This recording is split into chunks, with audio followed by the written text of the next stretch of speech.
다시 한번 인사드리겠습니다. 안녕하십니까? 동포들과 함께하는 영상으로 보는 북한 사회 실상, 강연의 사회를 맡은 박사라 간사입니다.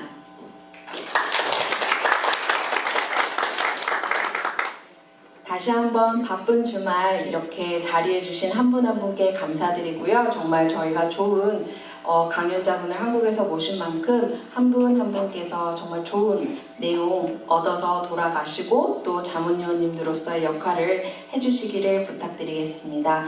그럼 지금부터 강연회를 시작하겠습니다. 먼저 국민인덱을 하겠습니다. 모두 자리에서 일어나 단상에 있는 국기를 향해 주시기 바랍니다.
안녕하십니까. 반갑습니다. 아틀란타 협회장 오영훈입니다.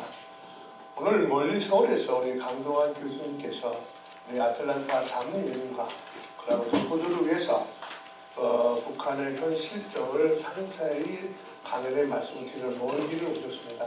특별하게 오신 분한테 우리 환영의 박수 한번 부탁드리겠습니다.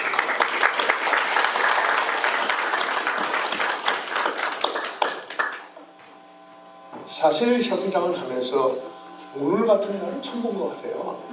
85번 하루에 양 도로가 1시간 반 이상씩 딜레이 되는 바람에 오늘 이 자리에 많이 참석하지 못하는 자문님들께서는 우리가 동영상을 하든가 어떤 조치를 취해서 조금 늦게라도 도착을 해달라고 우리 교수님한테 양해를 얻었건 해서 조금만 기다려주면 좋겠습니다. 우리 먼 길을 오신 자문위원님, 그리고 단체장님, 그리고 이 자리에 참석한 모든 내빈들께 감사를 드리고 더불어 우리 언론 관계자분들께도 감사를 드립니다.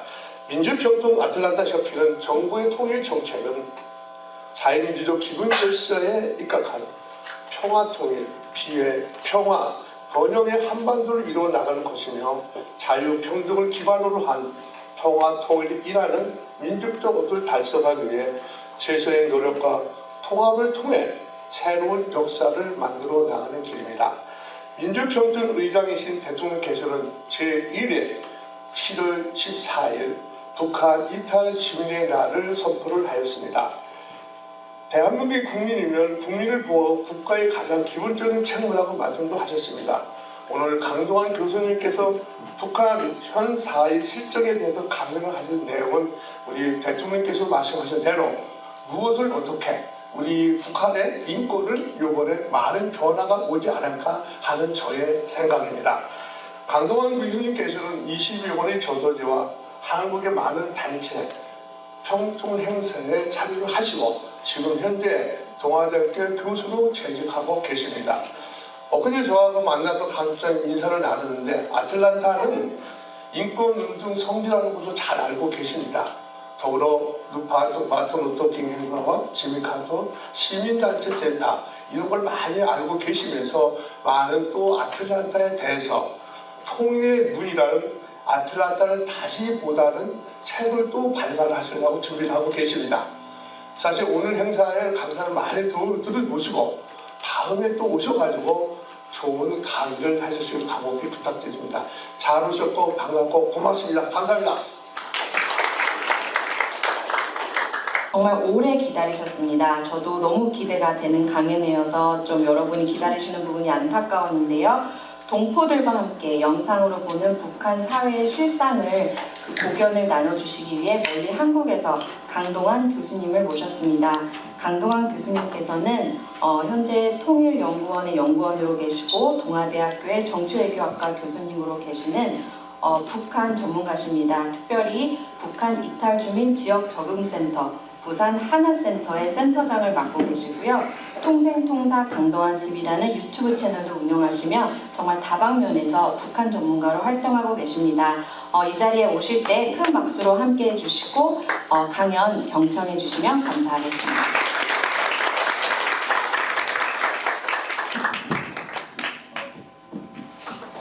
네, 소개받은 동아대학교 강동원입니다. 먼저 애틀란타 협의회 우리 오영희 회장님을 비롯해서 많은 위원님들께서 귀한 자리에 저를 불러주셔서 진심으로 감사를 드립니다. 제가 애틀란타에 지금 두 번째 오게 됩니다. 올 겨울에 여기서 지냈고 또 여름에 오게 됐는데 겨울에도 추웠지만 여름에는 더 추운 것 같습니다. 미국에 오니까 에어컨이 너무 세가지고 네, 참 살기 좋다 이런 생각이 드는데 앞서 우리 오영 회장님과 또 위원님들 많은 환대를 해주셔서 진심으로 감사를 드립니다. 무엇보다 오늘 저희가 함께 여러 장의 그 사진들을 가지고 북한 인권 문제에 대해서 나눠보도록 하겠습니다. 제가 미리 말씀드리면 그 통일의 눈으로 애틀랜타를 다시 보다라는 책을 아마 다음 달 정도에 발간을 할 계획입니다. 이 책은 애틀란타에 있는 주요 장소들을 통일의 눈으로 재해석한 책입니다. 예를 들면 시민인권센터, 또 마틴 루터 킹 박물관, 심지어는 코카콜라 박물관도 그 통일의 눈으로 보면 아주 새롭게 보인다는 그런 내용들로 제가 책을 곧 발간하게 됩니다. 그래서 그때 다시 한번 뵈면 좋을 것 같습니다. 자, 그러면 PT를 통해서 강의를 하겠습니다. 저는 주로 이 북중 국경에 가서 사진을 찍습니다. 이 신의주가 보이는, 신의주는 지금 북한의 그 수해가 아주 크게 났다고 얘기하는 바로 그 지역입니다. 신의주 앞에 단둥에서부터 출발해서 이 압록강과 두만강의 국경을 쭉 따라서 사진을 찍고 있습니다. 거리는 약 1,400km 정도 되는데 여기는 마일을 쓰니까 한 1,000마일 정도가 되는 거리죠. 다음은 다녀와서 제가 사진을 찍은 책을 여러 권 냈는데 평양과 북조선, 또 그들만의 평양 882.6km라는 책을 썼고 최근에 북한 인권 사진으로 외치다라는 책까지 발간을 하게 되었습니다. 제가 쓰고 있는 렌즈이고요. 지금 보고 있는 곳은 두만강입니다. 저는 약 15년 전에 평양을 다녀온 적이 있는데 지금은 갈 수가 없기 때문에 압록강과 두만강 건너에서라도 북한을 촬영하고 또 중국에 가서 탈북 여성들을 직접 인터뷰하는 연구 방법을 쓰고 있습니다. 이 새를 찍는 렌즈다 보니까 북한 주민들의 모습들을 촬영할 수가 있는데 이건 연출되지 않은 말 그대로 북한 주민들의 실상이라고 할 수가 있습니다. 아까 우리 어떤 위원님들께서도 그 북한에 2번 다녀오셨다고 말씀을 우리 장로님 주셨는데 저도 갔을 때 마찬가지지만 평양에 가면 갇혀진, 그러니까 짜여진 일정대로만 움직이지 자유롭게 다니지는 못합니다. 하지만 여기에서는 저 망원 렌즈를 가지고 북한 주민들의 살아가는 모습들을 볼 수가 있고, 하지만 여기는 엄격히 사진을 찍는 건 금지되어 있습니다. 특히 제가 쓰는 저런 렌즈로 사진을 찍다가 적발되면 간첩 혐의를 받는데 저는 다행히 간첩 혐의까지는 받지 않았지만 중국에서 추방이 되어서 더 이상 갈 수 없게 되었고, 이 사진들은 제가 목숨을 걸고 찍었다 이렇게 얘기하면 좀 너무 거창한 이야기지만 굉장히 많은 위험을 무릅쓰고 숨어서 그렇게 한 장 한 장 찍어온 사진들입니다. 왜 그렇게라도 해야 될까? 북한을 갈 수 없고 또 많은 분들이 북한을 너무 좋게만 보려고 합니다. 그래서 주민들이 지금 어떻게 살아가고 있는지를 제대로 보려고 하지 않고 일부 언론에서 나온 마치 정말 사회주의 지상 낙원인 것처럼 북한을 그렇게 보고 있어서 제가 본 북한 주민들의 실상을 세상에 좀 전해야 되겠다라는 마음으로 그렇게 사진을 찍어 왔습니다. 저는 제 책의 첫 페이지에 있는 사진인데요. 저는 이 한 장의 사진이 오늘날의 북한을 표현하고 있는 것이 아닌가 생각됩니다. 속옷은 다 낡아서 떨어졌고 갈비뼈가 드러나는 정도로 깡마른 몸매에 제가 얼굴은 가렸지만 저 주름이 패인 깊은 얼굴이 지금 고뇌하고 있는 북한의 한 모습이지 않을까라는 생각이 듭니다. 여기 제가 이렇게 책에서 썼는데 지금 우리가 여기에서 누리는 이 자유민주주의와 인권, 경제적인 풍요로움을 그들도 함께 누릴 수 있게 해야 된다는 것, 그리고 사람이기에 사람답게 살아야 한다는 것, 그것이 바로 지금 북한 인권을 말하는 이유입니다 라고 책 첫 페이지에 제가 썼습니다. 다음에 인권은 우리 방금 그 3분기 주제에도 나왔지만 인간으로서 당연히 가지는 가장 기본적인 권리를 인권이라고 이야기를 합니다. 다음은 네. 대통령께서 북한 주민의 처참한 인권 유린 실상이 이 국제사회에 낱낱이 드러나야 한다라고 말씀을 주셨기 때문에 우리 3분기 주제도 그렇지만 우리 현 정부의 대북 정책의 기본적인 방향 또는 골격은 이 북한 인권 개선에 초점이 맞춰져 있습니다. 다음에 인권은 여러 가지가 있습니다. 사상 양식 및 종교의 자유, 또 집회 참여하지 않을 권리, 거주 민동의 자유, 여성권, 심지어는 문화적 권리까지 있는데 제가 이런 주제별로 사진을 한 장 한 장 보도록 하겠습니다. 네. 먼저 사상 양식 및 종교의 자유, 북한 주민들이 얼마나 이 사상 양식 및 종교의 자유를 억압받고 있는지 한번 보겠습니다. 네, 다음은 여기가 지금 자동차입니다. 빨간색으로 표현한 부분이, 그리고 여기 파란색으로 표현한 게 사람입니다. 사람과 차가 저 정도로 작은데 이 탑이 얼마나 큰지를 확인할 수가 있습니다. 다른 마을에 찍은 걸 한번 보여드리겠습니다. 역시 마찬가지로 탑이 세워져 있습니다. 이 탑에는 지금 뭐라고 쓰여 있냐면 위대한 김일성 동지와 김정일 동지는 영원히 우리와 함께 계신다라고 쓰여 있습니다. 그래서 이 탑을 영생탑이라고 부릅니다. 영원히 함께 계신다. 우리가 너무 잘 아시다시피 김일성, 김정일은 분명히 죽었습니다. 그런데 영생한다고 표현하고 있고 누군가가 이 탑을 훼손하거나 심지어는 손가락으로 가리키거나 낙서를 해도 그 사람은 정치범으로 간주할 수가 있습니다. 영생탑입니다. 북한의 모든 마을에는, 이건 제가 다른 마을을 촬영한 건데 역시 모든 마을에는 반드시 영생탑이 세워져 있습니다. 다음은 김일성, 김정일의 모습입니다. 이거는 모자이크 벽화라고 부릅니다. 그리고 저기 옆에 서 있는 게 바로 영생탑입니다. 이 영생탑이 마을마다 서 있음과 동시에 역시 모자이크 벽화도 마을마다 다 세워져 있습니다. 이건 제가 사진을 찍으면서 좀 위험했던 상황인데 이 철조망은 중국 쪽에서 지금 쳐놓은 겁니다. 그리고 두만강 건너에 북한의 마을이 보였는데 숲이 우거졌고 철조망이 있어서 이 마을을 제대로 좀 담을 수가 없었습니다. 그래서 제가 위험하지만 철조망을 넘어서 안으로 들어갔습니다. 그랬더니 이렇게 북한의 마을을 담아낼 수가 있었죠.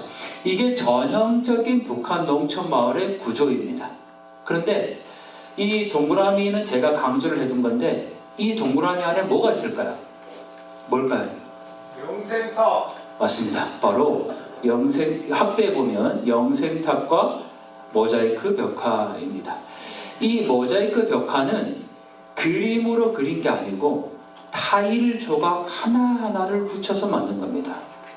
모든 마을에는 반드시 다 이 두 개가 세워져 있습니다. 다음은 우리나라 사회주의 제도 만세라는 아주 큰 구호가 있고, 다음은 이 빨간색으로 표현한 부분이 바로 주민들이 살고 있는 집이고 아래쪽에 보이는 큰 건물들이 공공 건물입니다.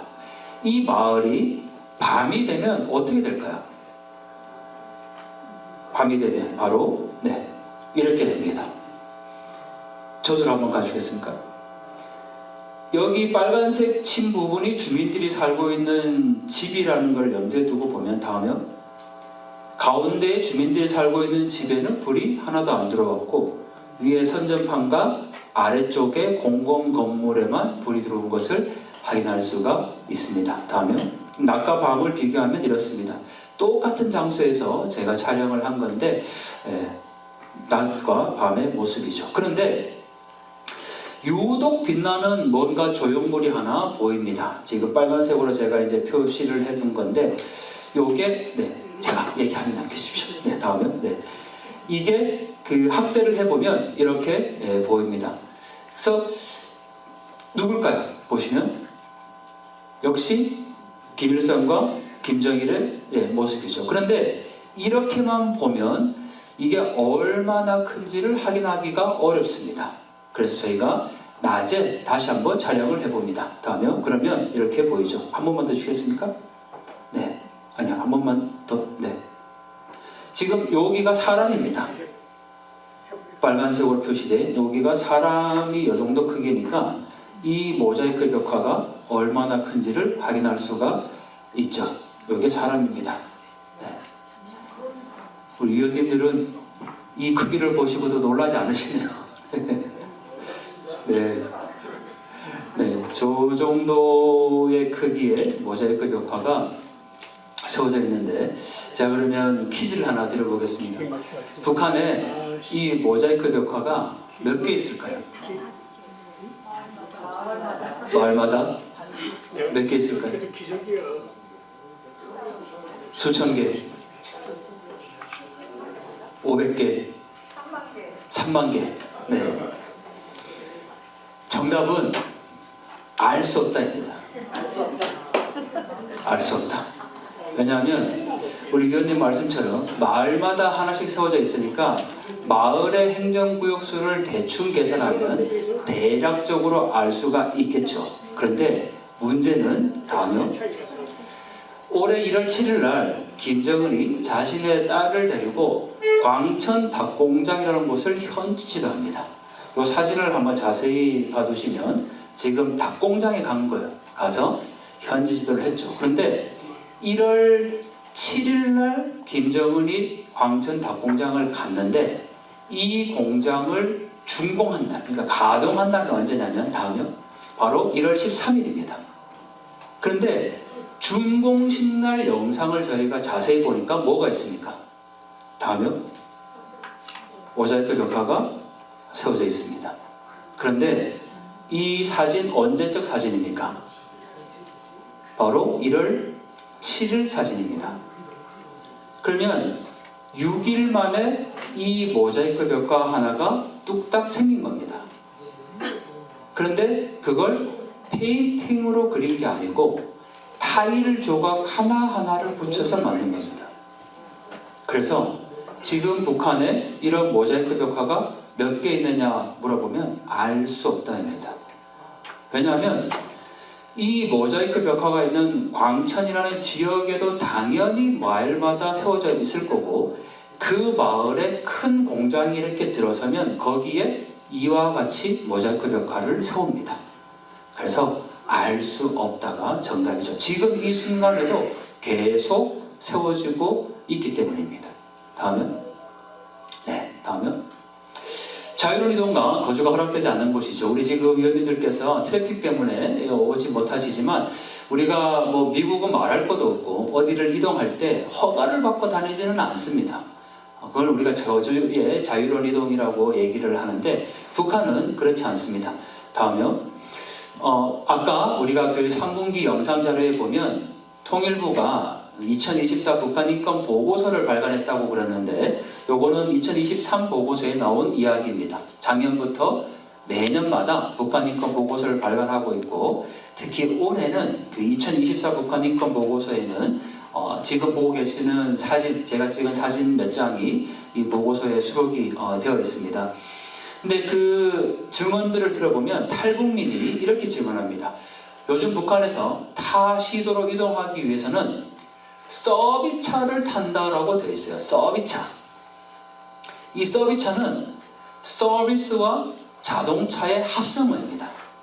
서비스차라는 말을 잘못 우리가 해석하면 마치 북한 당국이 주민들을 위해서 서비스를 제공하는 것처럼 오해하게 돼요. 그런데 이 서비스차는 어떻게 생겼냐면 다음요. 이게 서비스차입니다. 이게 서비스차입니다. 화물차 위에 사람들이 타고 있고 겨울입니다.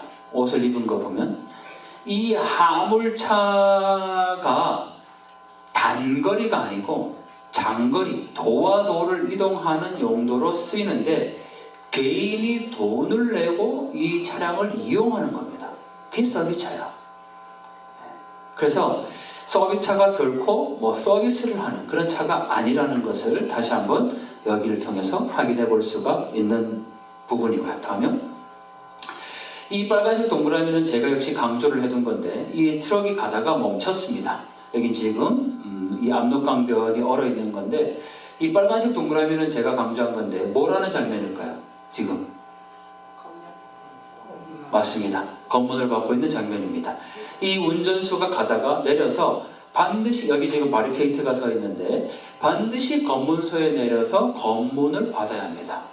지역과 지역을 이동할 때는 반드시 그렇습니다. 다음은 북한에 전기가 없다고 얘기를 하는데 전기가 없는 게 아니고 제대로 전기를 사용하지 않는 겁니다. 이 빨간색 동그라미에 있는 거 역시 뭘까요? 아마 미국에서 생활하셨기 때문에 이걸 별로 보실 수 없었겠지만 조국에, 한국에 지금 가시면 곳곳마다 설치되어 있습니다. 뭘까요? 우리는 이제 안전을 위해서 설치해 놓은 건데 바로 CCTV입니다.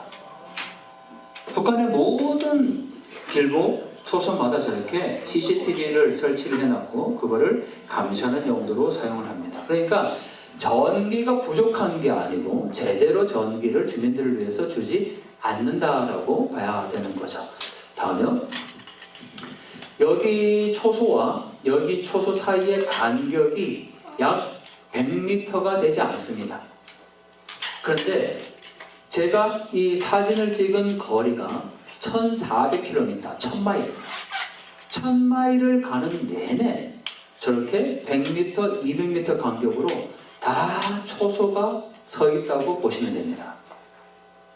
여기서 1000마일이면 어느 정도까지 갈 수 있습니까? 지역상으로? 아, 거기까지 갑니까? 여기에서? 10마일이면 네. 제가 와서 1000마일. 네. 제가 지난주에 와서 그 워싱턴 DC에 있다가 여기 와서 키웨스트에 혼자 다녔습니다. 운전을 해서. 근데 진짜 멀더라고요. 12시간. 저희 한국에서는 뭐 정말 길어야 7시간 정도 운전하는 게 끝에서 끝을 가는 건데 14시간, 12시간이 그냥 미국에서 일상이다 이렇게 말씀 주셨는데 1000마일이면 뉴욕, 워싱턴까지 가는군요. 그런데 어떻게 생각하시면 되냐면 그 뉴욕까지 가는 동안 100m, 200m 간격으로 초소가 서 있다고 보시면 돼요. 네. 그리고 그 초소 사이에 서 있는 철조망인데 여기에는 다 전기 감전 시설이 되어 있습니다. 네. 1000마일을 가는 내내 그렇습니다. 많은 분들이 제가 이 사진을 이제 찍어 왔으니까 언제 찍었냐 이런 질문들을 많이 하십니다. 그래서 왜냐하면 아직까지는 뭐 제가 보여드리진 않았지만 한국의 1950년대, 60년대 같은 모습이기 때문에 그런데 이건 제가 2019년에 촬영을 한 사진인데 이때 그러면 2024년이니까 많이 뭐 달라진 거 아니에요? 이거 옛날 아니에요? 이렇게 이제 생각하시지만 오히려 지금보다 훨씬 더 철조망이 많아졌습니다. 2019년 때보다. 그 정도로 더 통제가 심화되고 있고요. 다음은 여성권입니다. 이 자리에도 우리 여성 위원님들이 많이 계신데 여성으로서 누려야 될 당연히 권리가 있습니다. 그걸 우리가 여성권이라고 얘기를 하죠. 다음은 이 돼지입니다. 멧돼지일까요? 집돼지일까요? 네, 생긴 건 멧돼지지만 집돼지입니다. 북한은 저렇게 그냥 가축을 방목을 하고 이 압록강 지금쯤 가면 이 압록강변에 이런 모습들을 볼 수 있습니다. 굉장히 색감도 화려하고 뭐 낭만적이죠. 어떤 분들이 사진을 보면서 야 참 낭만적이다.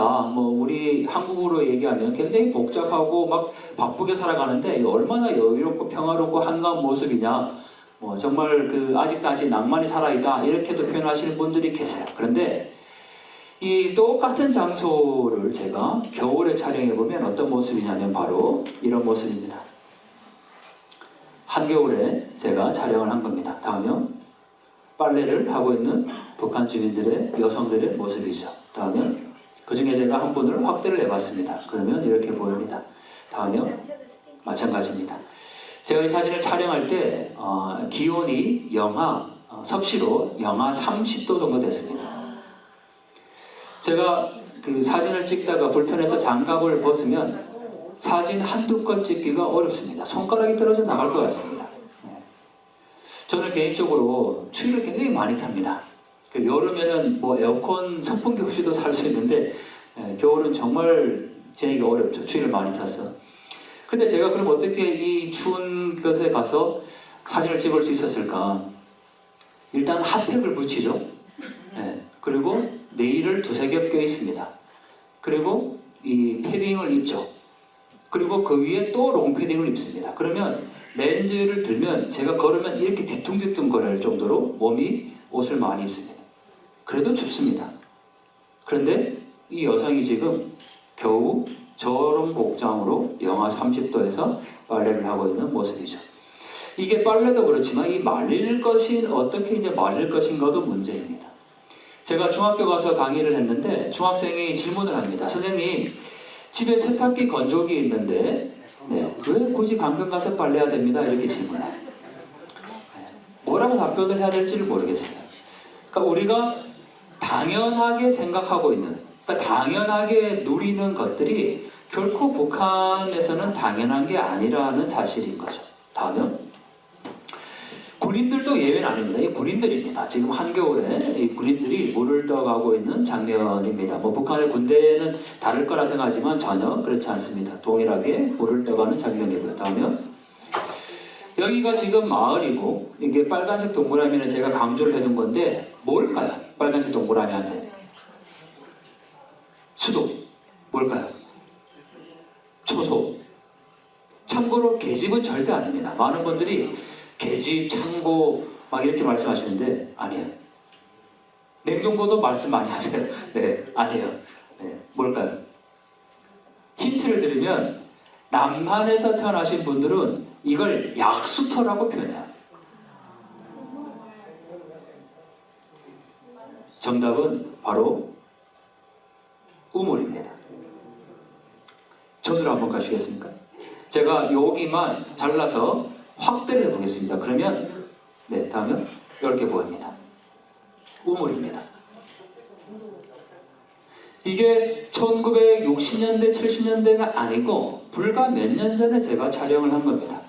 지금 젊은 세대, 저희를 비롯해서 저희 밑에 세대들에게 이 사진을 보여주고 우물에서 여전히 물을 떠간다라고 아무리 설명을 해도 잘 이해를 못해요. 저희는 우물에서 물을 떠본 세대가 아닙니다. 그냥 수도꼭지만 틀면 뜨거운 물, 찬물이 콸콸콸 쏟아지는 시대를 살고 있기 때문에 우물에서 물을 떠간다라는 것은 상상하기조차 어려운 일이라는 거죠. 그러나 북한 주민들에게는 그게 오늘의 현실이라는 겁니다. 지금이라는 거죠. 다음은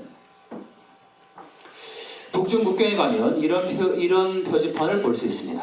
월경자 수용금지, 월경여자와 어린이를 판매금지라고 써 있습니다. 판매금지입니다. 왜 이런 표현이 있을까? 북한에서 여성들이 중국으로 인신매매를 당합니다. 지금 한국에 와 있는 탈북민 수가 3만 5천 명 정도가 됩니다. 대략. 그런데 중국에 여전히 남아있는 북한 여성의 수를 최소 10만 명 정도로 추산합니다. 인신매매를 당한 여성들입니다. 우리는 아까 우리 위원님께서 북한 이탈 주민이 정착하는데 가장 어려운 게 뭐냐 이런 질문을 아까 주셨는데 우리 안보분과 위원장님께서 그런데 많은 분들이 탈북민을 만나면 엊그제까지 북한에서 살다가 남한으로 왔다고 생각하지만 이제 거의 그렇지 않습니다. 국내에 들어온 탈북민 10명 가운데 7명은 여성이고 그 7명 중에 7, 80%는 대부분 중국에서 몇십 년 동안 살다가 오신 분들이에요.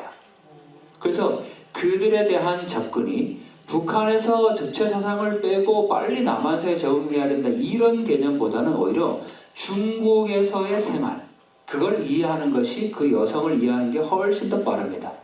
그들이 중국에서 어떻게 살았을까? 다음에 제가 쓴 책 중에 엄마의 엄마라는 책이 있습니다. 이 책 제목인데요. 왜 이런 제목이 나왔을까? 다음에 그들이 증언합니다. 우리는 소돼지보다 조금 높은 가격에 거래되는데 그게 말 못하는 짐승과 다를 바 있나요? 라고 증언들을 합니다. 그러니까 돈을 받고 거래가 되는 겁니다. 인신매매인가요? 다음은 제가 이만갑이라는 프로에 출연을 해서 이 이야기를 다뤘습니다. 옆에 있는 분은 신지 씨 연예인인데 방송이 끝나고 나서 또 그 많은 분들이 참 여기에 녹화를 오셨던 분들이 정말 너무 미안하다. 우리가 그동안의 상황들을 너무 모르고 살았다. 이런 이야기들을 많이 하십니다. 지금 이 순간에도 북한의 여성들이 인신매매로 중국으로 그렇게 팔려다니고 있습니다. 다음은 아이들을 한번 보겠습니다. 제가 여기 미국에 와서 보니까 아까 우리 그 특보님하고도 잠시 운전해 오면서 얘기를 나눴지만 이 스쿨존이 지날 때 과속하면 벌금이 엄청 세다고 얘기하시더라고요. 한국도 요즘 그렇습니다. 스쿨존에 그 규정이 되게 강화되어 있는데 아이들에 대한 그 보호의 의무가 있기 때문이죠. 근데 북한의 아이들은 어떻게 살아갈까? 다음은 만약에 우리가 북한에 갔는데 어떤 건물에 세상에 부러움 없어라는 구호가 붙어 있으면 이 건물은 100% 유치원이거나 타가소입니다. 반드시 세상에 부러움 없어라는 구호를 붙입니다. 혹시 우리 그 위원님들 중에 그 탈북민과 교제하고 계신 분이 계신다면 옆에 누가 탈북민이 계신다면 꼭 이 질문 한번 해보시면 돼요. 세상에 부러움 없어라는 노래 알아요? 한번 물어보세요. 근데 만약에 그분이 나 그 노래 잘 모르는데 그러면 그분은 북한에서 온 게 아니라고 봐도 돼요. 반드시 세상에 부러움 없어라는 노래를 알아야 합니다. 왜냐하면 4살 어릴 때부터 타가소 유치원에서 가장 먼저 많이 배워주는 노래가 세상에 부러움 없어라 노래입니다. 이게 하늘은 푸르고 내 마음 즐겁다 손풍금 소리 울려라 이렇게 하는 노래인데 이 노래에 이런 가사가 있어요. 우리의 아버지 누굴까요? 김일성 원수님. 여기까지는 그래도 대부분 다 맞추세요. 그 다음에 우리의 집은 어딜까요? 집, 하우스, 집. 우리의 집. 정답은 3글자입니다. 타가소 아니에요.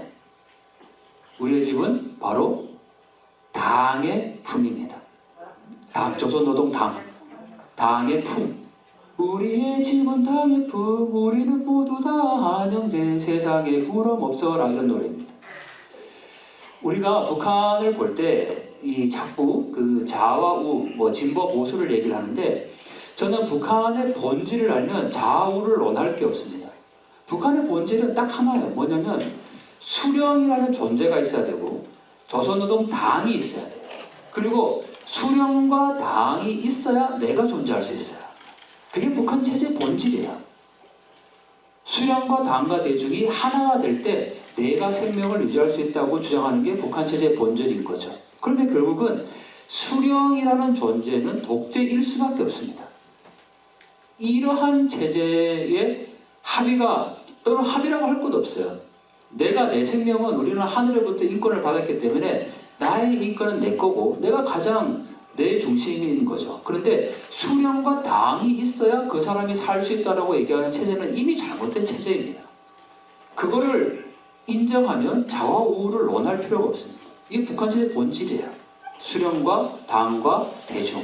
네, 다음은 북한 아이들은 옥수수밭에 가서 일을 합니다. 이거는 진짜 그냥 체험을 간 게 아니고 실제로 일을 하는 거예요. 지금 여름에 가면 제일 많이 볼 수 있는 장면이 아이들이 들녘에서 일을 하는 장면입니다. 다음은 이 사진은 제가 찍은 사진 중에 가장 잔인한 사진이라고 제가 이제 표현을 하는데, 왜냐하면 원래 육안으로 보면 저런 모습이 아니었습니다. 제가 쓰는 렌즈가 망원 렌즈니까 망원 렌즈로 촬영을 해와서 확대를 한 거예요. 그랬더니 이 화물차에 지금 남학생과 여학생 아이들이 타고 있었죠. 그냥 눈으로 볼 때는 저기 멀리 나무떨어지에 그냥 화물차가 지나가는 정도밖에 보이지 않았어요. 근데 와서 확대를 해보니까 저렇게 보인 겁니다.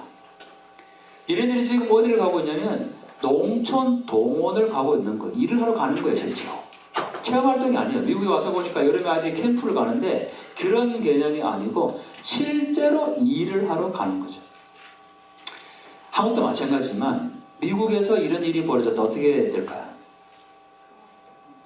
아이들을 지금 이 땡볕에 화물차에 태워서 일을 하러 농촌으로 보냈습니다. 어떻게 될까요? 네, 아동학대예요, 말 그대로.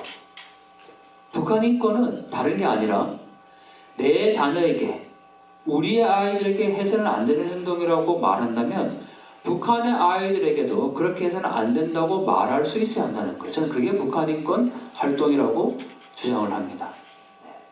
거룩한 분노라고 저는 표현을 하는데, 우리의 자녀들에게 안 되는 행동을 북한의 아이들에게도 해서는 안 된다고 목소리를 높여야 한다는 거죠. 다음은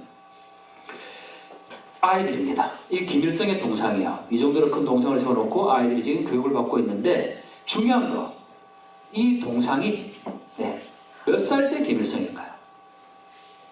정확히 몇 살 때일까요? 16? 17? 몇 살 때일까요? 정확히 나이가 있습니다. 40? 40? 정확히 답만 피해 가셔요. 14살. 14살 어느 위원님이십니까? 정답이에요. 네, 정답입니다. 네. 우리 이따가 오영래 회장님께서 특별한 선물을 하나 드려야 될 것 같아요.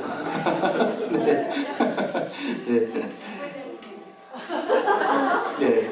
왜 14살일까? 정답을 보면, 다음은 이 북한의 우편대 14살 때의 홀몸으로 천리길을 떠나시는 김일성 동지라고 되어 있고, 요 모습이 저들하고, 요 동상이에요. 다음은 요 모습이. 북한에서는 그렇게 가르칩니다. 이거 제 주장이 아니에요. 북한의 김일성이 14살의 나이에 이미 그 전에도 이제 중국에 한번 갔다 왔는데, 중국으로 이제 떠나는 이 평양에, 여기가 만경대 고향집입니다. 아마 우리 그 평양에 다녀오신 분들은 이 만경대 고향집을 한 번은 가보셨을 겁니다. 반드시 북한 당국이 가게 해요. 저도 갔었는데, 이 만경대 고향집을 떠나서 이제 중국으로 갑니다. 왜 갈까요? 바로 조국의 강복을 위해서 떠나는 겁니다. 이걸 그래서 북한에서는 비움의 천리길, 광복의 천리길 이렇게 이제 불러서, 이 김일성이 그 압록강변에서 내가 조선의 독립, 조국의 독립이 되기 전까지는 다 절대 이 강을 건너지 않으리라 이렇게 얘기하고 건넜다고 합니다. 14살의 나이에. 제가 지금 한 이야기를 바로 아까 그 강변에서 동상 앞에 아이들을 세워놓고 교육을 하는 장면이에요. 다음은, 그런데 천리는 몇 킬로일까요? 400km. 400킬로죠. 마일로는요? 마일로 몇 마일 정도인가요? 250마일. 250마일을 걸어간 거예요. 근데 지금도 북한의 아이들이 250마일을 저렇게 걷습니다. 김일성이 걸어간 그 길을 그대로 걸어가면서 사상교육을 시키는데, 중요한 건 봄, 여름, 가을, 겨울 중에 어느 계절에 가장 많이 보낼까요? 겨울입니다. 겨울. 한겨울에 이 볼때기에 백두산 찬바람을 맞아봐야 진정한 혁명가가 될 수 있다, 이렇게 얘기를 하면서 겨울에 아이들을 보냅니다. 그런데 얘네들의 나이가 대부분 몇 살이냐면 14살, 15살 정도 아이들입니다. 그 아이들을 한겨울에 250마일을 걸어서 사상교육을 시키고 있는 것이 지금의 북한의 실상이라는 거죠. 다음은 식량권이 있습니다. 제가 미국에 와서 보니까 너무 부러운 게 정말 너무 풍족해요. 한국도 지금 그렇지만 이 미국이야말로 정말 모든 자유민주주의와 인권과 이 경제적인 풍요로움을 누리고 있는 곳인데 신기한 건 한국에서도 지금 다이어트 때문에 굶을 수는 있지만 양식이 없어서 굶지는 않습니다. 저는 보릿고개라는 단어를 모르고 사는 세대입니다. 태어나서 보니까 대한민국이 너무 잘 살고 있었죠. 그런데 이 식량권을 받지 못하는 주민들이 바로 북한 주민들입니다. 다음은 뭐라고 있는 장면일까요? 압록강에서 낚시. 어떤 분들은 그 다슬기를 줍는다 이렇게 이제 표현하시는데 낚시나 다슬기로 표현하신 분들은 고향이 남쪽이신 분들이야. 네. 이거는 사금을 캐는 장면입니다. 사금. 압록강의 모래를 그물에 채면 사금 금가루가 조금 나옵니다. 그거를 중국이나 이곳에 보내서 외화를 버는 방식입니다. 사금 채취. 똑같은 압록강인데 북한 쪽 라인에는 수백 명의 이 사금 캐는 주민들이 있지만 중국 쪽은 없습니다. 중국은 뭐 나오지도 않고 그렇게 할 일도 없는 거죠. 그렇게 외화를 법니다. 다음은 이거 산일까요? 밭일까요? 산일까요? 밭일까요?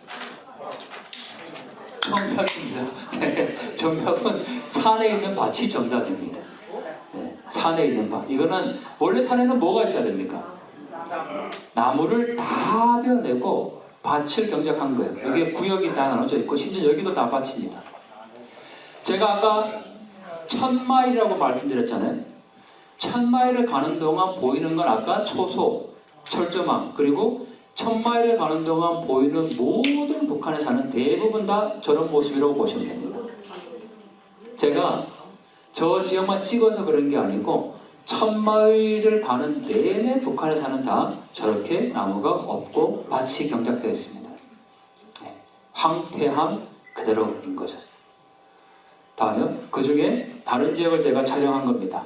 자세히 보시면 지금 여기에 뭔가가 있는데 확대를 해보면 다음은 사람입니다. 주민들이 경사가 거의 70도 되는 곳에 이렇게 밭을 경작을 하고 있는 걸 볼 수가 있습니다. 다음은 새벽에 제가 촬영을 한 건데 보이는 집의 모든 곳에 연기가 올라옵니다. 아직까지도 땔감이나 석탄을 떼기 때문에 그렇습니다. 제가 이건 새벽에 나가서 촬영을 한 건데 다음은 죄송합니다. 전으로요. 네. 제가 이 사진을 쓰고 제목을 이렇게 썼습니다. 밤새 안녕을 구하는 하늘에 올리는 신호인가 이렇게 표현했습니다.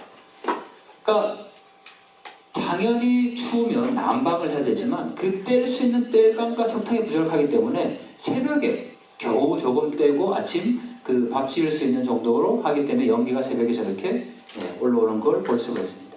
사람이 눈에 보이는 모든 이 집에는 다 새벽에 저렇게 연기가 올라옵니다. 다음은 이 아파트 창문을 찍은 겁니다. 미국에 사시는 우리 위원님들께서는 이게 아파트 창문 한 개가 하나의 집이라고 가히 생상조차도 못하실 것 같은데 아파트 창문 한 개가 집이라고 생각했을 때 가장 그래도 형편이 나을 것 같은 집은 어딜까요? 몇 번째 집일까요? 중간. 아마 다음이요? 요 집이지 않을까요? 네, 이 노란색은 옥수수입니다. 먹는 문제가 일단 해결됐고 옆에 요 검은색으로 보이는 게 바로 태양열 지별판입니다. 요것도 태양열 지별판입니다. 그러면 다음은 제일 형편이 어려울 것 같은 집은 어딜까요? 요 집이요? 요 집 아니면 네 다음이요? 요 집 아니면 다음이요? 저 집이겠죠. 그런데 저 밑에 있는 집이 요 집보다는 좀 더 낫습니다. 왜 그럴까요? 아래층이라서 그럴 수도 있고, 네. 맞습니다. 아랫집은 최소한 비닐은 덮은 거예요. 이 집 어디에도 유리창에 유리가 아닙니다. 비닐입니다. 그 비닐도 없어서 치지 못한 집도 많습니다. 제가 이 집만 찍어서 그런 게 아니고 1000마일을 가는 내내 대부분의 건물에는 거의 유리창이 없습니다. 그리고 그 1000마일을 가는 내내 시골만 있는 건 절대 아닙니다. 이번에 수해가 신의주, 자강도의 그 마음포시, 그리고 양강도의 해산시 다 도당위원회가 있는 아주 큰 도시입니다. 그런데 그런 곳의 대부분 집들이 이런 모습입니다. 창문에 유리창이 없습니다. 우리가 너무 당연하게 여기는 것들이 결코 당연한 것이 아니라는 겁니다. 다음은 이 건물을 공사하고 있는 걸 제가 촬영을 했는데 저는 어릴 때 뭐 약간 기억은 있지만 지금 이렇게 건물을 짓지는 않습니다. 이게 지금 그 나무, 이 세워놓은 게 철근이 아니라 나무입니다. 나무로 다 이렇게 세워놨고 여기에 보면 이게 그 거푸집이라고 얘기하는 그걸로 지금 콘크리트를 시멘트를 만들고 있는 겁니다. 건물이 이렇게 세워집니다. 우리가 쓰는 램비콘으로 그렇게 콘크리트를 희석하는 방식이 아니라는 거죠. 다음에 근데 제가 이제 이렇게만 말씀드리면 와 정말 북한이 1960년대와 같고 통일하기 어렵고 특히 청소년 세대들은 야 통일되면 세금을 우리가 다 내야 되는 것 아니냐 이렇게 이제 우려하세요. 그리고 통일이 정말 멀리 있는 것 아닌가 이렇게 해도 부정적으로 보세요. 그런데 중요한 거는 북한이 변화하고 있다는 사실입니다. 그래서 저는 통일의 때가 가까워오고 있다라고 늘 단언하고 자신 있게 말합니다. 왜 그럴까? 다음에요. 이게 장마당입니다. 시장. 우리가 지금까지 북한에 대해서 교육받고 알고 있었던 거는 북한이 여전히 배급을 주고 무슨 통제가 잘 이루어지고 이렇게 생각하지만 이제 북한에서 배급을 준다고 얘기하면 그건 거의 틀린 이야기입니다.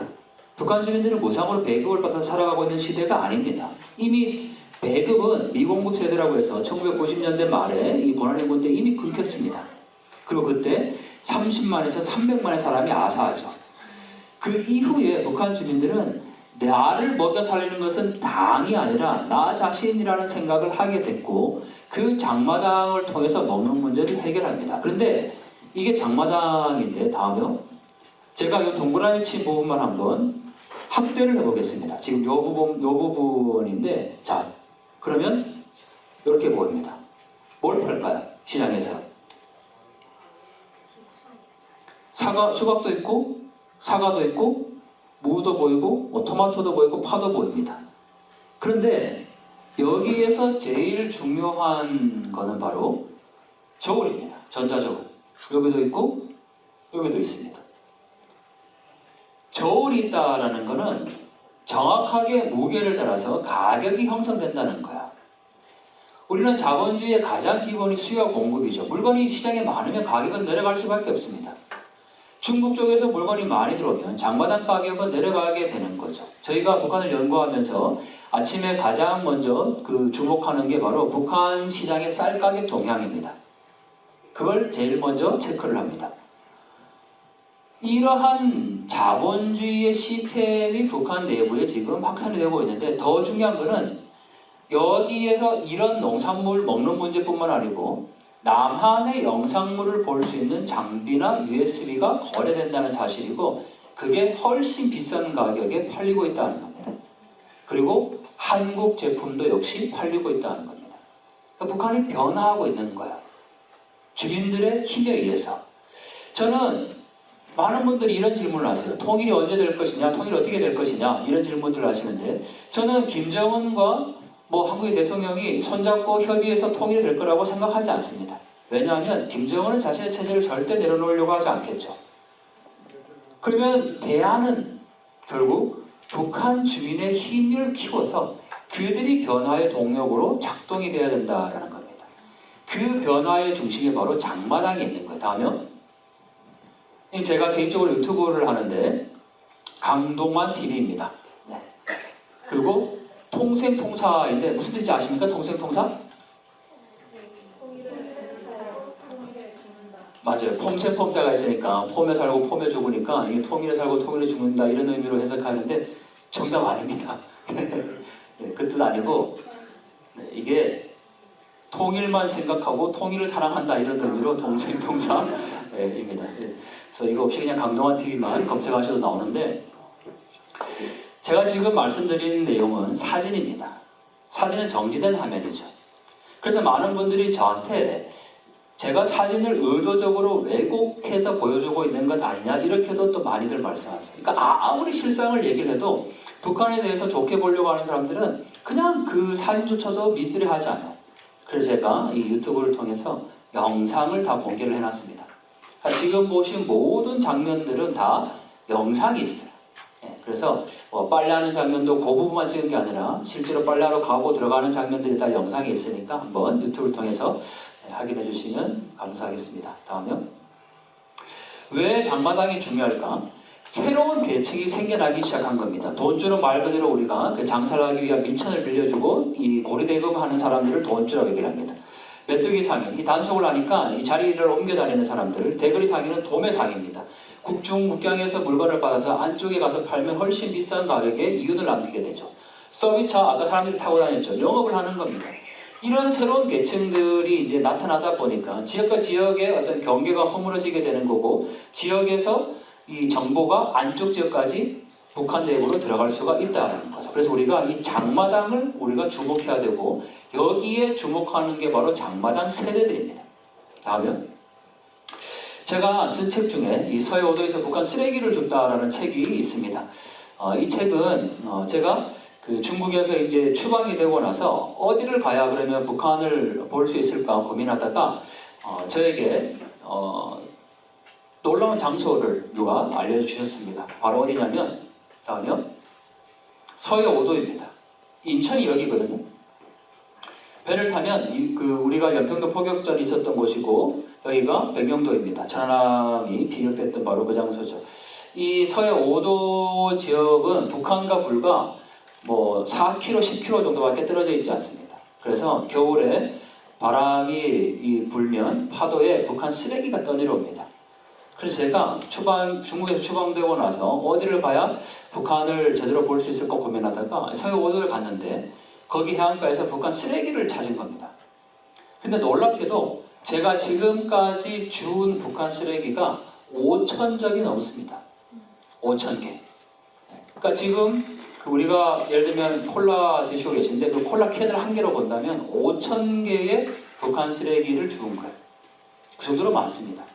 근데 왜 그걸 가지고 북한을 알 수 있을까? 다음은 이건 제가 그 쓰레기를 이제 줍는 장면인데 여기는 다 거의 요새처럼 되어 있습니다. 인천에서 4시간 배를 타고 가야 되고 철조망이 다 채워져 있고 이 안쪽에 이제 들어가기 위해서는 다음은 이 지뢰지대를 들어가야 돼요. 실제로 그 북한에서 떠내려온 지뢰가 곳곳에 있습니다. 그리고 이 출입에 이제 유의해라 이렇게 이제 되어 있는데 여기 아주 살벌한 경고 문구가 있습니다. 여기 들어가는 것은 뭐 민간이 들어가야지만 사고가 나면 우리 군은 절대 책임지지 않습니다. 이런 문구가 있어요. 근데 그렇기 때문에 북한 쓰레기를 누구도 줍지 않았던 거예요. 지금까지. 제가 들어가서 주웠습니다. 그랬더니 뭐가 발견됐냐면 다음은 이거 신라면이에요. 한국 신라면. 요거는 북한 라면이에요. 즉석국수. 똑같지 않습니까? 디자인. 검은색, 노란색, 마크. 저 위에 캐릭터 소하고 밑에 소 중에 어느 게 북한 소 캐릭터일까요? 위에 게 북한 소입니다. 밑에 게 남한 소야. 요게 남한 라면이고 위에가 북한 라면이에요. 카피한 겁니다. 북한이 남한 제품의 디자인을 따라하기 시작했어요. 왜 그렇게 할까? 이 이야기는 조금 이제 긴 이야기라서 제가 다 말씀을 못 드리지만 북한이 이제 이 기업의 자율 책임제 말 그대로 기업이 자기 물건을 만들어서 인민들에게 그걸 팔아서 이윤을 남기면 돼요. 그리고 일정 부분을 그냥 당국에 주면 되는 거야. 그러다 보니까 더 선호하는 제품들을 만들게 되는 거죠. 그런데 장마당에 한국 제품들이 많이 유통이 되기 시작하니까 거기에 익숙한 디자인들을 지금 만들어내기 시작을 한 겁니다. 한국 제품들이 이렇게 유통이 되고 있죠. 다음에 얘는 사탕 봉지입니다. 딸기향 크림이 들어간 사탕이에요. 그런데 얘는 누굽니까? 헬로키티.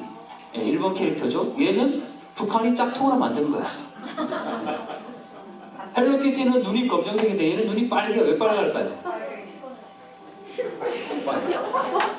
어떤 분들은 막 빨갱이라서 빨갛다 이렇게 하시는데 그건 아니고 이게 딸기향 크림 사탕이잖아. 그래서 딸기가 빨갛기 때문에 눈을 빨갛게 하는 거예요. 디자인이 굉장히 직관적인데 중요한 거는 저 헬로키티 일본 겁니다. 디즈니 캐릭터 따라해요. 그러니까 북한 당국이 세계 2개의 제국주의가 있다고 얘기를 하잖아요. 미제국주의, 일본 제국주의. 그거를 김일성이 문질렀다 이렇게 얘기를 해서 서상 선전을 시키는데 그렇게 욕하는 디자인을 다 따라하고 있는 거예요. 캐릭터. 다음은 얘 누군지 아십니까? 만약에 역시 아까 그 북한에 오신 분에게 질문했을 때 세상에 보람없어라를 모르면 그 북한에서 온 거 아니고 쟤는 영리한 너구리인데 영리한 너구리를 몰라도 그거는 북한에서 온 게 아니야. 북한에서 왔다면 반드시 영리한 너구리를 알아야 돼요. 예. 나중에 여러분 위원님들 그 탈북민 만나면 꼭 질문해 보세요. 영리한 너구리 알아? 이렇게 물었는데 나는 한 번도 본 적 없는데 그러면 그분은 북한에서 온 게 아니야. 반드시 알아야 합니다. 예, 북한에 많아요. 한국에서 제일 유명한 캐릭터 지금 누굽니까? 뽀로로잖아요. 한국에 뽀로로 있으면 북한에 영리한 너구리가 있어요. 캐릭터예요. 만화 영화. 그런데 이 영리한 너구리가 가자공제에도 이제 들어갔죠. 근데 다음은 신발에도 들어갑니다. 제가 주운 거예요. 영리한 너구리죠. 그래서 이 신발이 북한 거라는 걸 확인할 수가 있어요. 그런데 중요한 거는 여기는 왜 하얀색일까요? 깨맨 겁니다. 깨맨 거예요. 신발을. 저는 어릴 때 양말 정도는 깨매 신어본 기억이 있어요. 양말에 발가락에 구멍 난 거. 그렇지만 신발을 깨매 신어보진 않았어요. 신발을 깨매 신은 겁니다. 다음은 얘는 영리한 너구리 아닙니다. 얘는 누구처럼 어떤 동물처럼 보이십니까? 호랑이 절대 아니야. 많은 분들이 호랑이라고 얘기하시는데 아니야. 고양이 아니에요. 다람쥐 정답이에요. 다람쥐예요. 네. 근데 얘는 영리한 너구리 아니고 그 다람이와 고슴도치라는 만화 영화예요. 근데 이 만화 영화에 누가 나오냐면 승냥이와 생쥐가 나옵니다. 그래서 이 다람이가 무찌르는 내용이야. 승냥이는 누굴까요? 미국입니다. 생쥐는요? 남조선. 그래서 이 만화 영화에 이걸 제가 역시 쓰레기로 주운 거예요. 제가 다람이와 고슴도치라는 만화 영화를 알고 있었기 때문에 이거를 주웠을 때 정말 제가 만세를 불렀습니다. 와, 어떻게 이런 것까지 내가 주울 수 있었을까? 네. 그런데 이 만화 영화에 다음에 이런 노래가 나옵니다. 1100배 원수를 복수하리라. 이게 아이들이 보는 만화 영화예요. 이게 1100배 원수를 복수하리라 기어이 복수하리라 이런 노래입니다. 이걸 아이들이 어릴 때부터 보고 배우는 거죠. 그래서 그 쓰레기를 통해서 북한을 볼 수 있는 굉장히 다양한 이 내용들이 있다라는 거고요. 다음은 자 다시 이제 돌아오겠습니다. 다시 이제 돌아오셔야 돼요.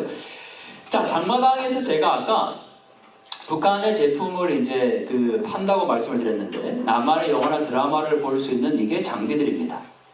이 노트텔, 뭐 북한에서 그 보는 MP5 이런 것들을 가지고 남한의 영화나 드라마를 시청을 하고 있다는 거죠. 다음은 근데 이 장마당 세대를 저희가 앞으로 주목해야 됩니다. 북한이 제가 왜 북한의 변화가 지금 일어나고 있고 통일의 때가 가까웠다라고 얘기를 하는 이유는 바로 북한에서 장마당이 중요한데 그 장마당 세대가 새롭게 지금 성장하고 있기 때문입니다. 고맙습니다. 네. 자, 이 장마당 세대는 1980년대 이후에 태어난 북한 청년층을 얘기를 하고 다음은 당의 운동으로 자라난 세대가 아니고 장마당의 혜택과 경험으로 자라난 세대들이에요. 이들은 어떤 생각을 갖고 있냐면 다음은 남한 영상물을 보면서 외부 정보에 노출이 됐어요. 그러니까 어릴 때부터 김일성, 김정일을 위해서 목숨을 바치자라고 자기 부모 세대들은 교육받았지만 이 장마당 세대는 내가 왜 김정은을 위해서 목숨을 바쳐야 되나라고 반문을 하는 세대인 거예요. 그 배경이 어디에서 나오냐면 바로 남한의 영화나 드라마를 보고 외부 정보에 노출이 됐다라는 거죠. 이러한 장마당 세대가 지금 김정은이 가장 두려워하는 대상이 되었다는 겁니다. 다음은 그래서 북한이 한 번 더요. 반동산 문화 배격법이라는 것을 북한이 만듭니다. 이 내용은 뭐냐면 간단합니다. 남조선 영화를 볼 경우에 심지어는 사형까지 처할 수 있다는 겁니다.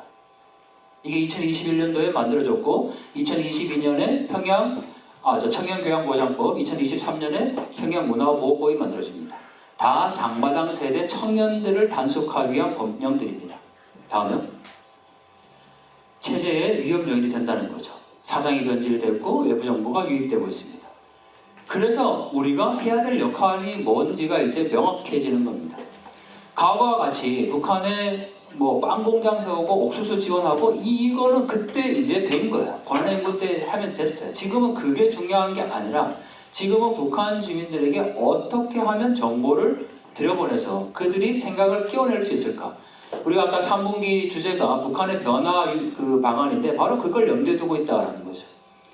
제가 정말 아쉬운 게 미국 대학생들을 대상으로 어떤 대회가 열렸냐면 북한의 외부 정보 유입을 위한 방안에 관한 대회가 열렸어요. 어떻게 해야 유입을 시킬 수 있을까? 그런데 한국의 대학생들은 아직까지 어떤 대회가 열리고 있냐면 통일 찬반 토론 대회를 여전히 하고 있어요. 그러니까 우리가 통일을 찬성하고 반대할 거를 토론할 게 아니에요. 그 미국의 대학생들은 오히려 지금 더 나아가서 실질적인 방안을 강구하고 있는데 우리는 여전히 통일 찬반에 대한 거에 갇혀 있다는 거죠. 다음은 북한에 오물풍선이 보냈습니다. 왜 보냈습니까? 다른 거 없습니다. 북한이 김여정과 군부가 이 오물풍선을 보내면서 한국의 그 탈북민 단체들이 풍선을 보내니까 그거를 너절한 쓰레기 짓이다라고 표현해서 자기들도 그러면 쓰레기를 보내겠다. 그래서 이게 오물풍선이라는 이름이 된 거야. 그런데 이 오물풍선의 내용물을 확인을 해보니까 정말 놀랍게도 다음은 이런 게 들어있었습니다. 양말입니다. 그런데 이거는 그냥 구멍이 난 정도를 꿰맨 게 아니고 여기 자세히 보시면 안에 헝겊을 덧댄 거 이만큼. 그 덧댄 헝겊이 또 떨어진 겁니다. 다음은 이건 장갑인데 헝겊 두 개를 바느질로 끼워서 만든 장갑이에요. 다음은 이건 아이들이 입는 내복입니다. 그런데 다음은 자세히 보시면 이 무릎 부위 다음은 가랭이 부분이 다 휘어져 있습니다.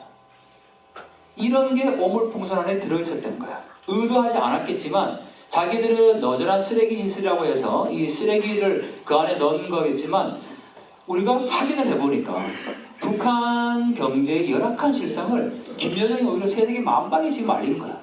제가 지금 이렇게 미국에 와서 이 얘기를 하고 있다는 것 자체가 전 세계에서 자기들이 지금 얼마나 열악한 생활을 하고 있다는 것을 다 알리는 계기가 되어버렸던 거죠. 오물풍선이. 다음은 심지어는 기생충도 나왔습니다. 근데 그 기생충은 한국에서 이미 1960년대에 없어진 기생충의 종류입니다. 어떻게 알 수 있었냐면 이게 이제 거름 전투를 하고 있는 건데 북한은 겨울에 여성들이 특히 인분, 사람 똥을 밭에 갖다 뿌려놔요. 이게 봄이 되면 이제 비료 대용으로 쓰기 때문입니다. 그런데 그 인분이 오물풍선 안에 들어 있었는데 그걸 분석을 해보니까 기생충이 나온 거죠. 아직까지 그런 경제를 갖고 있는 게 북한 주민들의 실상입니다. 그래서 북한 주민들이 어렵다, 힘들게 산다, 이렇게 이제 말은 우리가 들었어도 그걸 안 믿으려 했지만 김여정이 오물풍선을 통해서 세계 만방에 자신이 알려준 거예요, 제가. 다음은 넘어가겠습니다. 다음은 자, 저는 김정은이 흔들리고 있다라고 계속 주장을 하고 있습니다. 여러 가지 이제 주장들이 있는데 가장 최근의 소식만 제가 몇 가지 보여드리겠습니다. 다음은 7월 27일 날 압록강에 수해가 났습니다. 유튜브에 올린 영상인데 제목을 이렇게 제가 썼습니다. 불황을 발칵 뒤집어놓은 김정은의 연출 사진인데 어떤 게 연출 사진이었을까? 다음이요. 김정은이 현장에 갔는데 이 차가 반쯤 잠겼습니다. 진짜로 모르고 들어갔을까? 그럴 리가 없겠죠. 왜냐하면 김정은은 항상 그 현지들을 갈 때 앞에 수십 대의 경호 차량이 요새 붙습니다. 이 절대 김정은 차량이 먼저 가지 않아요.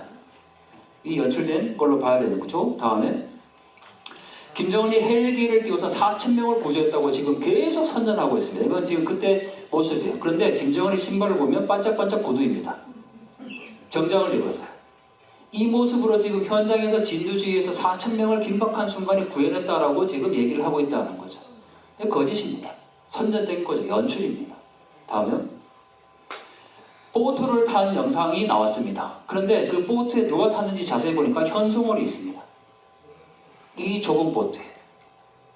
그리고 이러한 영상을 촬영하기 위해서는 이 보트 주변으로 수십 대의 카메라를 든 기자들이 지금 다 있어야 이런 사진과 영상이 가능합니다.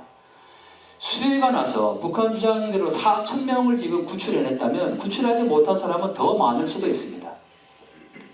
그런 긴급한 상황에 자신의 이 치적을 선전하기 위한 영상과 연출에 열을 올리고 있었다는 거죠. 다음은 그리고 나서 지금 7월 27일 수해가 나서 지금까지 어제까지 제가 계속 북한의 그 노동신문과 영상을 저희는 매일 체크하는데 계속 나오고 있는 게 뭐냐면 이런 인터뷰 기사입니다. 제목이 위대한 인민의 어버이예요. 이 사람은 피해 지역 주민들의 주민이에요.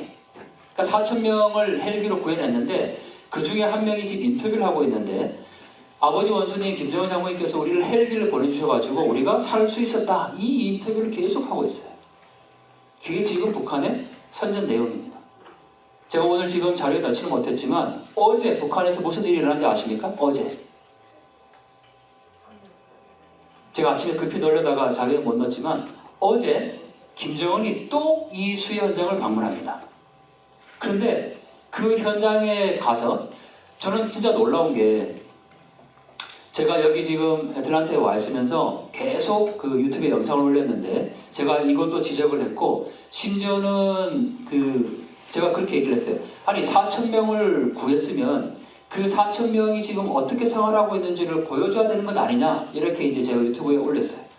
그런데 뭐 제 얘기를 듣고 그런 거다는 얘기는 안 했지만 어쨌든 어제 나온 그 영상을 북한이 보면 4,000명 그 수해 지역에 있는 곳에 직접 김정은이 찾아갑니다. 그래서 천막의 모습을 보여줘요. 심지어는 그 천막 안에까지 들어가요, 김정은이. 그런데 그 모습 속에서도 또 우리가 놀라운 걸 찾아낼 수 있었어요. 뭐냐면 여기는 수해가 났습니다. 이재민이잖아요. 한국도 요새 이재민이 발생하면 가설 텐트를 치면 거기에 몇 명이 들어갈까요? 텐트 안에. 몇 명이 들어갈까요? 50명? 정답은 가족이 들어갑니다. 가족 단위로. 그 좁은 구호 텐트 안에 서로 모르는 사람들이 사지 않아요. 가족 단위로 들어가죠. 그런데 김정은이 그 현장 이재민들, 수재민들을 방문했다고 막 갔는데 그 군용 대형 텐트 안에 수십 명이 들어있습니다. 아이들이 막 김정은한테 와서 안겨요. 그걸 한 가족이라고 볼 수가 없죠. 그러한 이재민을 지금 하고 있는데 저는 그 영상을 보고 너무 마음이 아팠습니다. 사람들이 사람의 몰골이 아니에요. 다 말라서 정말 뼈만 남아있는 그런 사람들이 그 영상 속에 나옵니다. 그래서 우리가 북한의 이 선전 영상을 오히려 보면 북한의 실체를 정말 제대로 볼 수 있다는 거죠. 제가 어제 나온 영상이라서 넣지는 못했지만 다음은 8월 6일 날 모습입니다. 다음은 김정은이 청년들이 지금 수해 지역에 진출하는 그 진출식을 한 거예요. 출정식을 8월 6일 날. 다음은 여기에 뭐라고 써있냐면 경애하는 김정은 동지께서 결심하시면 우리는 무조건 한다 이렇게 되어 있습니다. 그래서 지금 이 수해 현장에 몇 명의 청년들이 간지 아십니까? 몇 명이 갔을까요? 여러분들 만약에 지금 그 플로리다에 미국도 그런지 모르지만 한국 예를 들죠. 한국에 어떤 지역에 뭐 포항에 지진이 있었거나 아니면은 뭐 그 비가 많이 와서 수해민이 발생했어요. 그럼 자원봉사가 가죠. 그런데 북한에서는 이게 다 청년들입니다. 지금 이게 다 사람이에요. 지금 다 이 청년들이에요. 몇 명이 갔다고 선전할까요? 북한에서 30만입니다.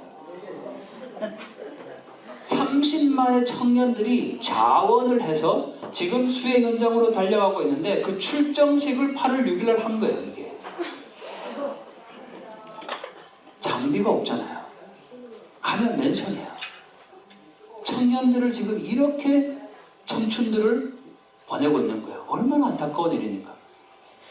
여러분들 북한의 인권이 다른 게 아니에요. 여기 계신 분들이 뭐 사랑하는 자제분들이나 손주 손녀분들이 있을 겁니다. 그 자제나 손주 손녀들이 저렇게 청춘 시절을, 어린 시절을 한 사람의 독재자를 위해서 자신의 청춘을 깡그리 지금 바치고 있는 게 북한 체제입니다. 그거 말고 우리가 북한 인권을 뭘 더 얘기할 수 있습니까? 다음은 이거는 수해가 나기 전에 제가 촬영한 신의주 지역의 모습입니다. 다음은 마찬가지로 신의주입니다. 다음은 신의주 강변에서 물놀이하는 아이들의 모습입니다. 수해 나기 전입니다. 네. 이 아이들이 지금 어떻게 됐는지 확인하기가 어렵죠. 다음은 잠시만요. 네. 이제 제가 한 1시간 5분 정도를 쓴 것 같은데 정리를 좀 해보겠습니다. 우리 위원님들, 존경하는 위원님들, 우리나라 지도를 한번 손으로 그려보시겠습니까? 손으로 한번 그려보시죠. 우리나라 지도 어떻게 그리시겠습니까? 우리나라 지도. 우리 회장님 한번 그려봐 주십시오. 네.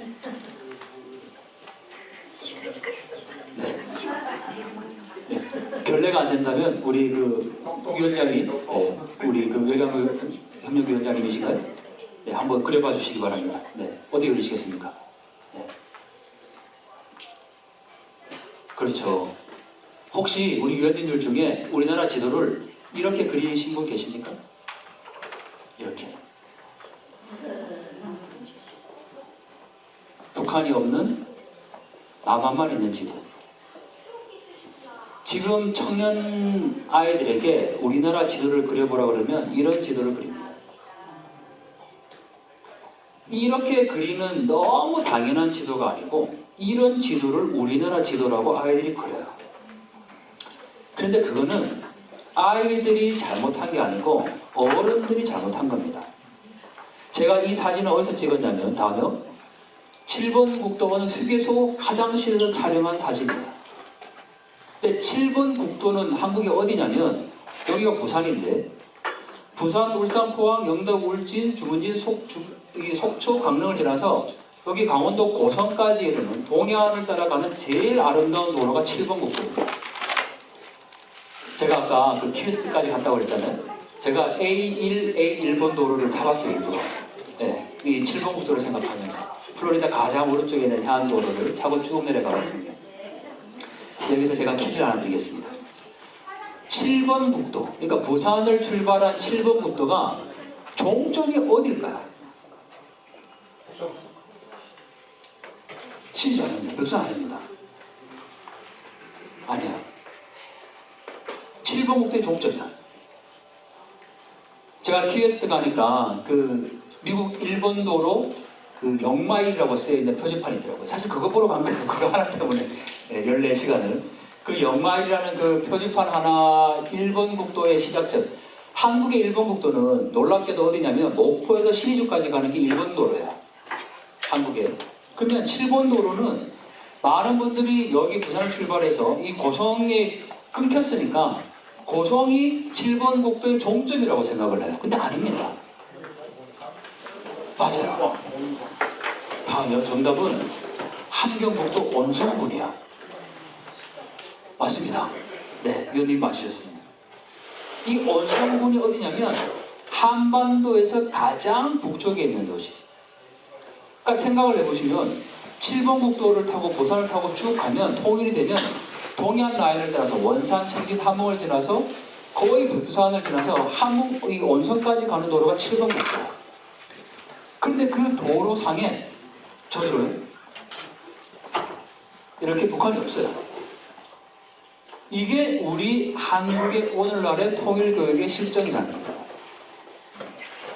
위원님들은 우리의 소원은 통일한 노래 아시죠? 제가 이 해외에 나올 때마다 그 노래를 부르면 그냥 눈물이 납니다. 우리의 소원은 통일, 오늘도 소원은 통일. 얼마나 가슴 벅찬 이야기입니까? 그런데 이 노래를 이제 한국에서는 가르치지 않습니다. 아이들이 이 노래를 몰라요. 그런 시대를 살고 있어요. 더군다나 한국에서 지금 통일을 이야기하지 않아요. 우리 그래도 대통령 직속 헌법자문기구 민주평통위원님들이시니까 통일을 얘기하는 게 너무 당연한 듯이 생각되지만 주류의 한국에서는 지금 통일을 얘기하지 않습니다. 야, 통일 꼭 해야 돼? 통일하지 않고 그냥 남북한이 평화롭게 지내다 보면 그냥 나중에 언젠가 통일이 되면 되지, 이런 주장이 많아요. 심지어 정치인들도 그렇겠죠. 그런데 제가 여기에서 늘 질문하죠. 남북한은 지금 평화롭지 않다는 거예요. 북한 주민들은 결코 평화롭지 않습니다. 우리가 자꾸 평화롭다라고 얘기를 하는데, 뭐 평화 시대로 지금 다시 전환해야 된다고 얘기하는데, 평화로운 때가 없었습니다. 북한 주민들이 평화로운 때가 있었습니까? 김정은이 문재인과 손잡고 악수할 때도 북한 주민들은 평화롭지 않았어요. 근데 우리는 자꾸 평화롭다고 얘기를 해요. 그걸 평화로 돌아가야 된다고 얘기를 해요. 북한 주민들은 지금도 절규하고 신음하고 살려달라고 얘기를 하고 있다는 거죠. 그래서 우리가 통일의 이유를 다시 한번 생각해 볼 때이고, 다음은 넘어갈게요. 다음은 저는 나이 이야기, 제가 이제 한 5분 내로 정리하겠습니다. 나이 이야기를 해서 굉장히 죄송하지만 저는 70년대에 태어났고 90년대에 대학을 다닌 세대입니다. 올해 딱 50이 되었습니다. 제가 태어나서 보니까 어린 시절 10대를 보냈을 때 저는 보릿고개를 모르고 자랐고 너무 풍족한 어린 시절을 보냈습니다. 왜 그런 시기를 보낼 수 있었습니까? 또는 지금의 대한민국이 이기까지 제가 밥 굶지 않고 살아갈 수 있었던 것은 바로 우리 아버지, 어머니들, 산업화 세대분들이 있었기 때문입니다. 이분들이 다음은 전쟁 이후에 아무것도 없었던 그 펴 같은 땅에서 독일의 강부로 간호사로, 베트남 참전으로, 80년대 중동의 건설 현장에 가서 모래바람 맞으면서 또 해외 이민으로 오셔서 그렇게 벌어온 돈으로 오늘날의 대한민국을 성장시킨 거야. 그래서 오늘의 대한민국이 있는 거고, 저희 같은 50대들이 배굶지 않고 살아갈 수 있는 거예요. 저는 대한민국에서 너무 자랑스럽습니다. 먹는 문제가 해결된 거죠. 우리 아버지, 어머니들 세대. 저희 부모님도 지금 70대에 계십니다. 그 70대 분들이 저는 너무 감사합니다. 아까 우리 그 황명희 특보님하고 제가 차 타고 오면서 잠시 얘기 드렸지만, 이민 여기 오셔가지고 겪은 그 일들을 정말 밤새도 얘기를 못 하신다, 이렇게 말씀드렸어요. 여기에 오신 대부분의 분들이 그러시겠죠. 60년대, 70년대 그 언어도 통하지 않은 이곳 낯선 미국 땅에 오셔가지고 얼마나 많은 눈물을 흘리시고 고생하셨습니까? 그런데 우리 위원님들이 단 한시도 저는 조국을 잊어본 적이 없다고 생각합니다. 조국 대한민국을 그렇게 그리셨을 거고, 분단된 조국의 아픔들을 늘 생각하셨을 거고, 그렇게 여기에서 힘들게 사시면서도 조국 대한민국, 고향, 고국 그리워하시면서 그렇게 사셨을 겁니다. 만약 실향민 분들이 계신다면 더 한 겁니다. 돌아가실 때까지 고국을, 고향 땅을 밟지 못하고 이렇게 돌아가셨죠. 그게 바로 우리 아버지, 어머니 세대들의 역할이고, 여러분 여기 계신 우리 위원님들이 하신 일입니다. 그런데 다음은 제 형님, 누님 세대들, 소위 말하는 80년대 대학을 다닌, 지금 586이라고 얘기를 하는데 지금은 조금 뭐 많이 왜곡되긴 했지만 어쨌든 이분들의 수고로 민주주의가 더 이루어지게 됩니다. 확고하게. 그러면 저는 다음은 산업화 세대인 아버지, 어머니 세대, 제 형님, 누님 세대들의 민주화, 이 두 가지를 거저받은 세대야. 지금 50대. 제 밑에 40대, 30대는 말할 것 없어요. 우리 연배가 어떻게 되는지는 잘 모르겠지만 아마 50대, 40대, 30대 여기에 속하겠죠. 네, 30대. 저희는 거저받은 세대다. 조국을 위해서 아무것도 한 게 없는 세대입니다. 먹는 문제 해결해줬고 자유민주주의와 인권을 해결해줬는데 우리는 거저받았죠. 그래서 감사한 밖에 없습니다. 근데 또 하나 물려받았습니다. 바로 분단이죠. 다음요. 분단을 저희가 물려받은 거예요. 그래서 저는 개인적으로 그렇게 소명을 가집니다. 아버지 어머니가 산업화 세대, 형님 누님이 민주화 세대라면 그 다음 세대인 저희가 통일 세대가 되어야 된다라고, 그 통일을 이루어야 된다라고 그렇게 마음을 먹은 겁니다. 그리고 지금 이 길을 가고 있습니다. 그렇지만 외롭습니다. 정말 죄송한 얘기지만 지금 한국에서 가장 자경화되어 있다고 표현하는 세대가 40대, 50대입니다. 누릴 거는 다 누립니다. 주중에 5일 일하고 주말이면 가족들과 함께 맛집을 찾아다니고 여행을 즐기고 그렇게 살아갑니다. 그러면서 대한민국이 지옥이라고, 청년들은 대한민국을 헬조선 지옥이라고 표현해요. 누리는 건 다 누려요. 그래서 너무 죄송합니다. 오늘의 우리가 있기까지 자랑스러운 대한민국을 만들어주셔서 너무너무 감사드리고, 저희 후배 세대들이 이제 이 조국 통일의 그 길을 갈 수 있도록 여러분들이 다시 한번 저희들을 격려해 주시고 힘을 모아 주셔야 할 때입니다. 제 강의는 여기까지입니다.